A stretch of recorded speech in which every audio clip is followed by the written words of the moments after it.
Good morning, Abhishu. It is Tuesday. The Rosetta Stone was a stone tablet explored and found by Napoleon with his bigger army diplomacy.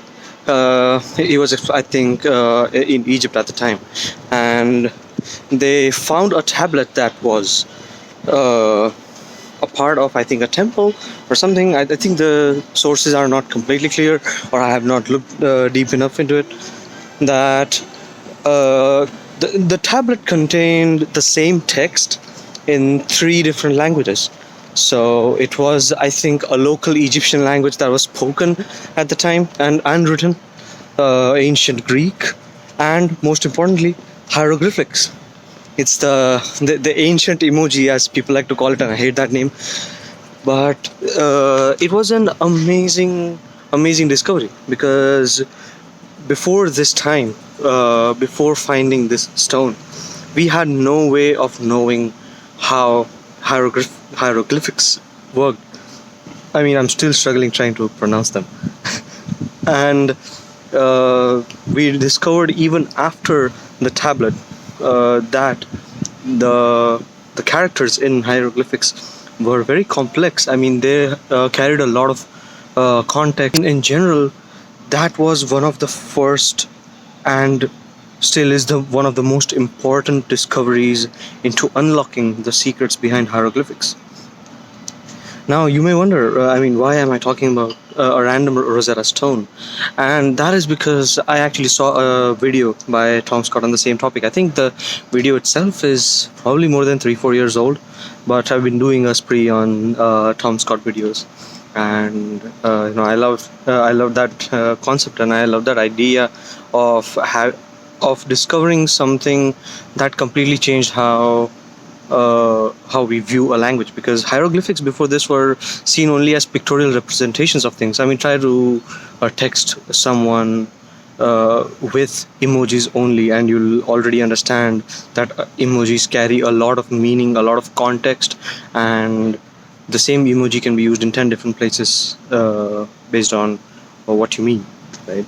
So, I mean, yeah, for me hating the comparison with emojis, I'm really using them as context a lot here. But you have to understand that it was really an esoteric language. It was not. I mean, even with all the pictorial representations, it was still hard to figure out what they were trying to say, and it was always an elusive text, so to speak. But this tablet changed a lot of that. And that really just brings me to one of my favorite I don't know, hobbies, kind of research topics. I mean, take your pick. It's just something that I've been reading about a lot recently. Linguistics. It's just an amazing topic, which ranges from written words to spoken language to listening to speak. Like, I mean, everything really, reading. And it's amazing how every language has this baggage of past languages. So the more recent the language is, the more baggage it carries.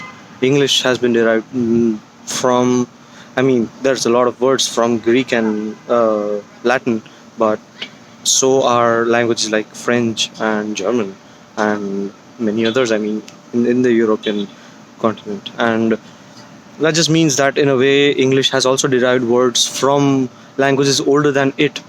I mean, French and German might not be ancestors, but they are definitely cousins, right? And it's really interesting to see the same in India. I mean, every 100 kilometers you take, the language changes.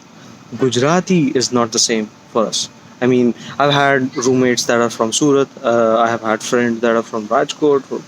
I mean, every Gujarati is so different, and I think the same goes true for every kind of language. Every language that has its own set of dialects in every state. I guess Marathi would be different everywhere. I know that Tamil is different. I think there are 4 or 5 different kinds of Tamil that people speak. and Chennai Tamil. I guess I think it's the worst one. I'm not sure about that, but I think that I'm quoting that from a friend, so I do not know anything about that. But yeah, I mean, as you see, I've been exploring a lot about languages lately, and I've been trying to learn a new language also, and I think I've tried to learn French. I'll try to learn Spanish, but I've never really been interested, like really interested in learning it. And I think Johnny Harris also had a video about how he learned Italian. And I mean, the way he learned that language also made me feel that, I mean, the next time I pick up a language, I want to do it this in the same way or in the way similar that he did. And yeah, Tamil seemed like a great language to start with. Though I'm going really slow with that. I've still not learned a lot of things since the last time we I talked about it.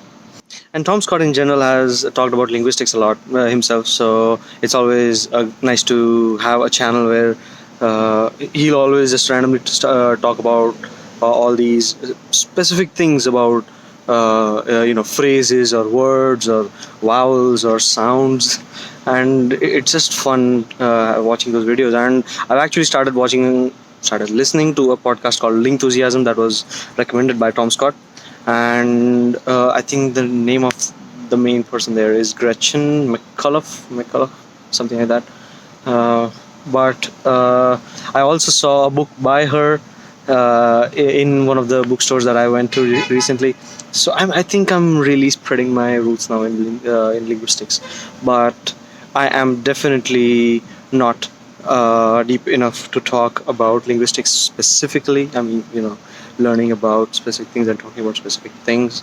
So I mean, I might make a video about it soon if I find the right topic or something. But that is not exactly why I recorded this video. One of the main reasons for why I clicked on the video by Tom Scott about the Rosetta Stone was because Rosetta is actually used is the name used by Apple to for a software. Essentially, it's just a piece of software. It's called Rosetta 2.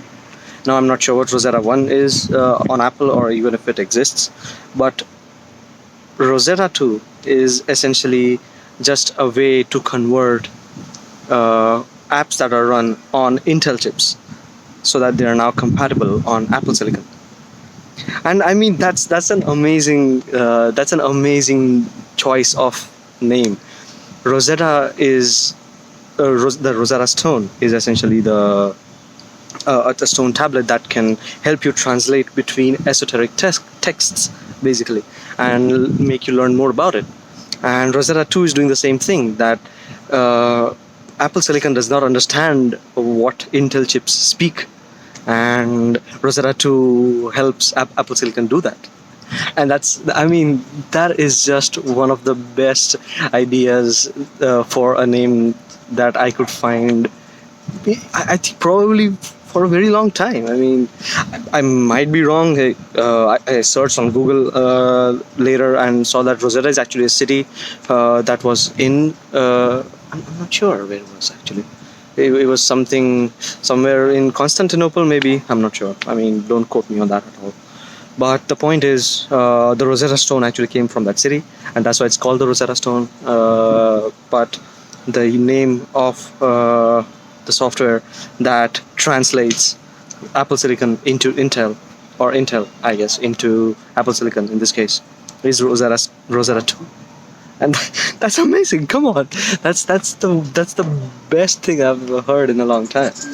And yeah, I guess I thought I'll just share it with you. And someone just decided to play music right now. So anyway, and that is so cool. I mean, it's crazy how people choose names, and I think I didn't even search for Rosetta or anything like that. I mean, of course, it was a Tom Scott video and it was about linguistics, and I've been doing that. So of course, it's supposed to recommend, the YouTube algorithm is supposed to recommend me the Rosetta Stone video by Tom Scott. But it's amazing to feel the link come together. I mean, it's just kind of like a hidden question, one of those hidden questions that I was talking about.